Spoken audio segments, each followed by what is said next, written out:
Hello YouTube, it's Eric again, back with another video from the home studio. Today we are working on the MPC Key 37 for just a classic beatmaking type of session.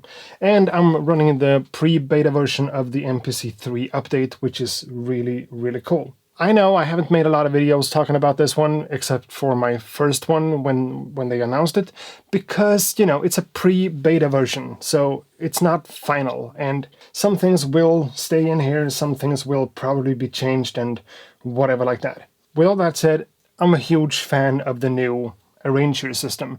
Some workflow improvements has also been done, of course, and some of those things are probably going to be used here today.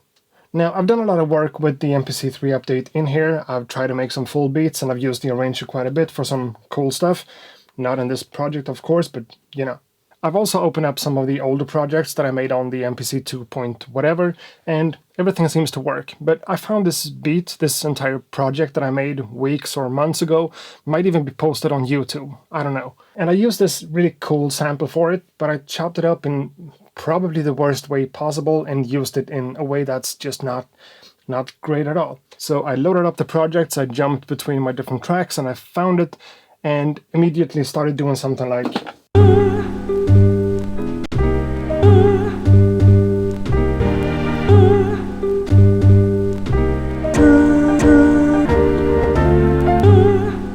something like that. And I figured that could become something pretty cool.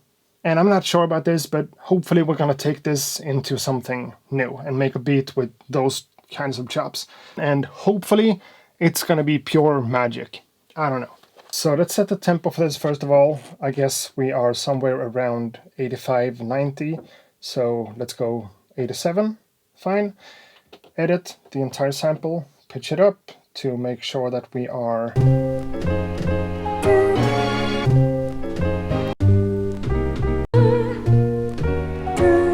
And that's my first track. Let's open up a new one. Let's do some drums. Load up some samples.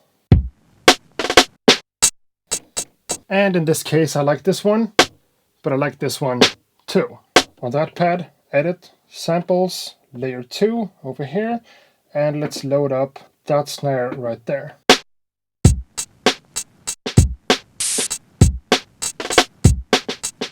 Cool. And we should be good to go.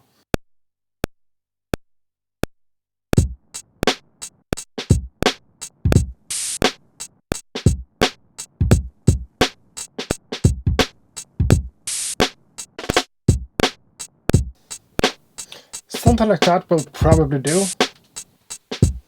Now let's move real quick into the grid editor and check out my snares and see if I can offset them just a little bit to the left.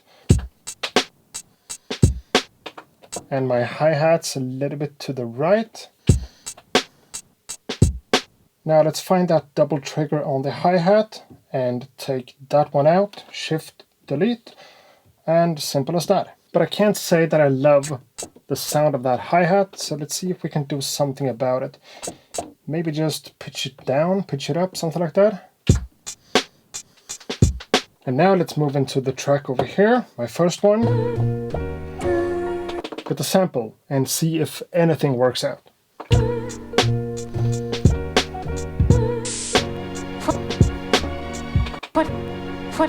I want to use the string part on that one, but not necessarily the vocal. Let's just take out the start of the vocal here, like that, and let's go to the tail and increase it. That should be cool.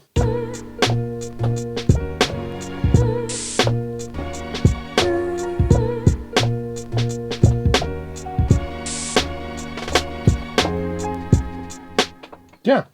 And now it's pretty much just a matter of finding a way to play these chops on the drums that makes sense. I'm not sure that would work as a repeating thing for every single bar, you know? So let's try to extend the pattern to become something more like...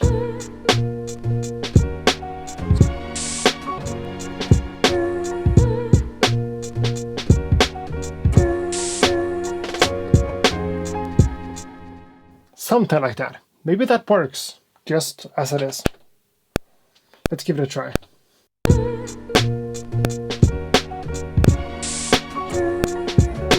kind of like that, but I could do it on the keys just as well.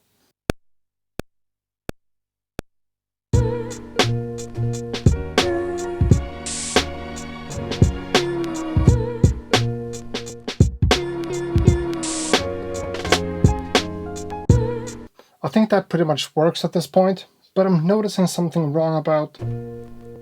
Now, working with old school samples like this one is a lot of fun, and it's basically what I'm all about, but sometimes it can be a bit tricky too when it comes to the pitch. Because there are a lot of different instruments playing at once and a lot of harmonics left and right, sometimes it gets a bit tricky. Listen to this. That's fine, right? It sounds good. But the more I listen back to it myself, the more I'm noticing that it sounds out of pitch. But it's not. It's just parts of the different harmonics and the frequencies going in here that doesn't really work. So let's try to get rid of that. Let's move into my track over here and add an effect. Let's go for an EQ. And let's just try to find the range that I'm talking about. It should be a frequency range that could be kind of wide or kind of narrow. Who knows? So I found the frequency range here around 240 Hz. So with everything unchanged, like that, and let's turn it down.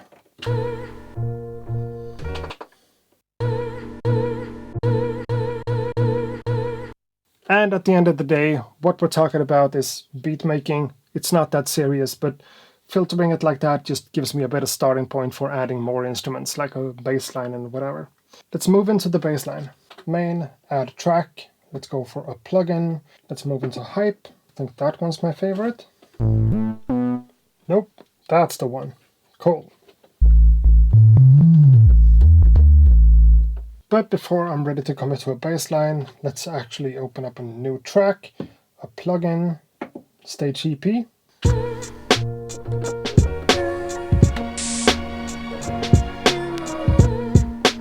So let's just layer down some chords, like that one, and that one, actually more like that and that.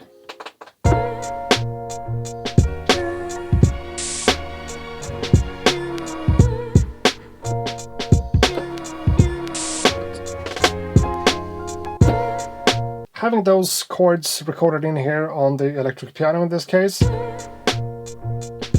just helps in terms of building confidence for my future bass line.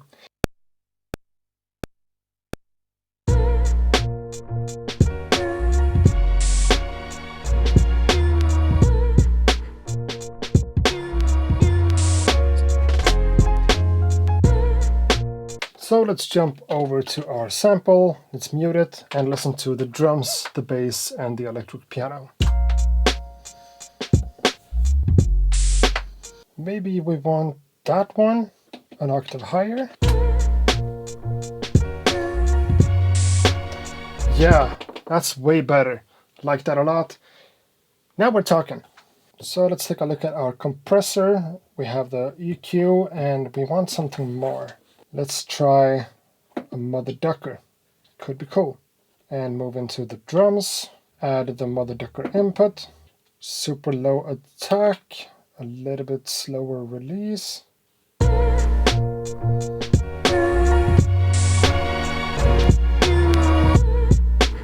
don't know, let's just leave it as it is right now because things could be tweaked for weeks or whatever. Let's just move along. Menu, number 2, arranger. Or pad 14, depending on how you think about it. So this is the arranger, 4 bars of music, edit, double length. Now it's 8 bars. I want to do some changes for the sample here for my next 4 bars. So let's do that. Select that track, erase, and here we are. No sample. And we're going for pretty much the same idea, but just a lot simpler with less chops to make it a little bit easier to listen to.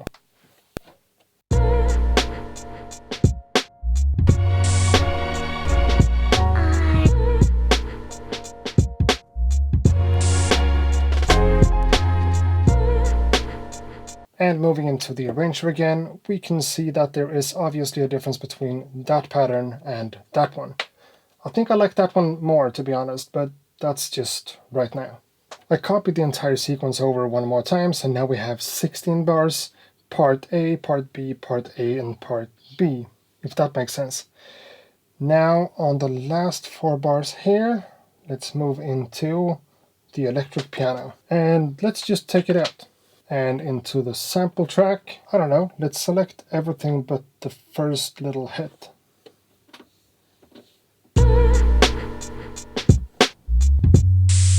That's cool. And let's move also into the drums. Let's go for the hi-hat and erase those two, and that only happens in this section right here. I never really got used to working with the song mode on the older firmware, so having an arranger mode like this on an MPC is just a little bit crazy, but cool.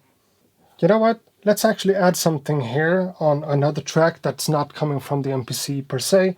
Let's just record audio straight into the arranger, because that's also possible. I don't have a lot of space here, so let's use the OP1 just because. The OG, by the way, not the OP1 field, because, you know, audio input right there, power on, voila. So let's add another audio track, input 1. Okay.